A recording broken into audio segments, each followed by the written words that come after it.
तो जिस दिन चाइना को लगेगा या अमेरिका को लगेगा कि भारत पे अटैक करना एक्सेप्टेबल लॉसेस में हो सकता है, वो अटैक कर देगा। वैसे अमेरिका के लिस्ट में ईरान पहले आता है, वो अलग बात है कि ईरान पहले आता है, इसलिए वो ईरान को खत्म करने के बाद, ईरान को लूटने के बाद वो भारत पे अटैक करेगा। चाइना के लिस्ट में भारत पहले आता है, लेकिन कोई ना कोई देश तो अटैक करेगा। तो अब युद्ध को और राइट टू रिकॉल को क्या लेना देना? तो जब युद्ध होगा तो अभी भारत की सेना की स्थिति क्या है? भारत की स्थिति, सेना की स्थिति एकदम कमजोर है, चीन के मुकाबले एकदम कमजोर है, अमेरिका के मुकाबले तो चींटी और हाथी के तुलना जैसा लगेगा। कमजोर क्यों है? क्योंकि हमारे यहां हथियारों का उत्पादन नहीं होता।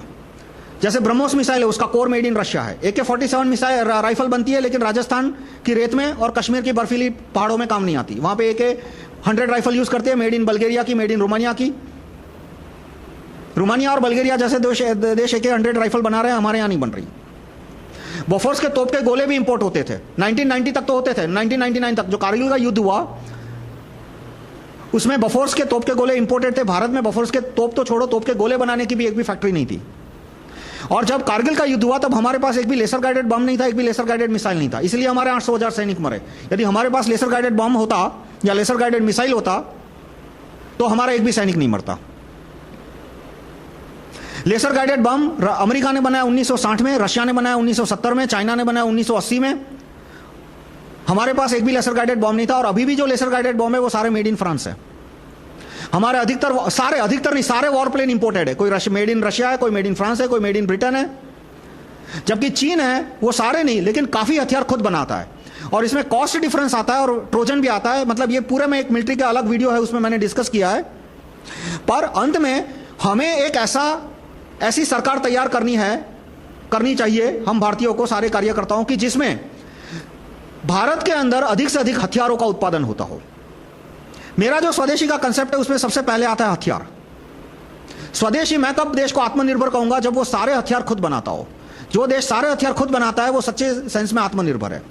क्योंकि जब युद्ध शुरू होता है तब जो देश हथियार बेच रहा है वो या तो उसके दाम 100 गुने कर देगा या तो दुश्मन से सौदा कर लेगा कि हम इसके सारे हथियार में ट्रोजन क्या होता है वो दूसरी वीडियो में मैंने एक्सप्लेन किया है कि इसके हम सारे हथियार नाकाम कर देंगे, इस देश को हथियार नहीं बेचेंगे, आप हमें 10 गुना पैसा दो। और यदि दुश्मन देश 10 गुना पैसा देने को तैयार होता है तो वो हमें हथियार देना बंद कर देगा।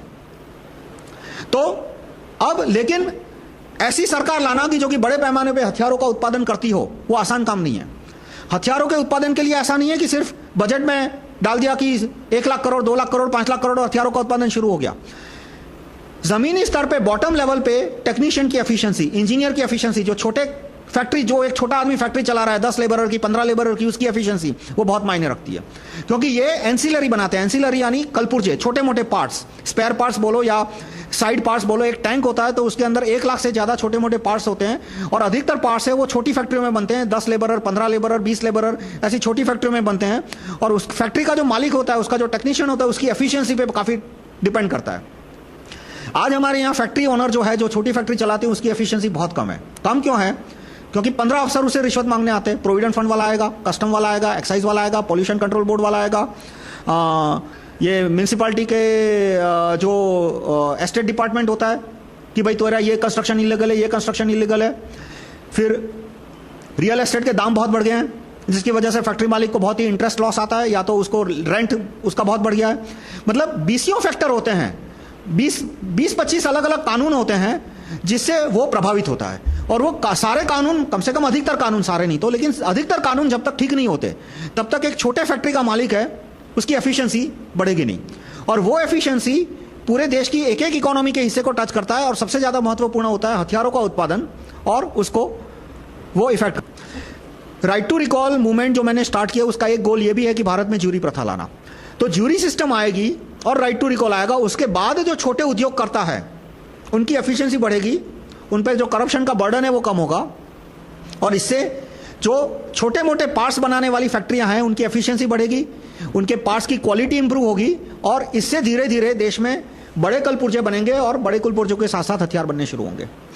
तो राइट टू रिकॉल की अहम भूमिका और jury system, right to recall और ज्यूरी सिस्टम की अहम भूमिका कहां आती है कि यदि हमें देश में बड़े पैमाने पर हथियारों का उत्पादन करना है, जिसमें टॉप टू बॉटम, मतलब कि ऐसा नहीं कि ब्रह्मोस मिसाइल की कोर मेड इन रशिया है और ऊपर का पार्ट्स हम बना रहे हैं।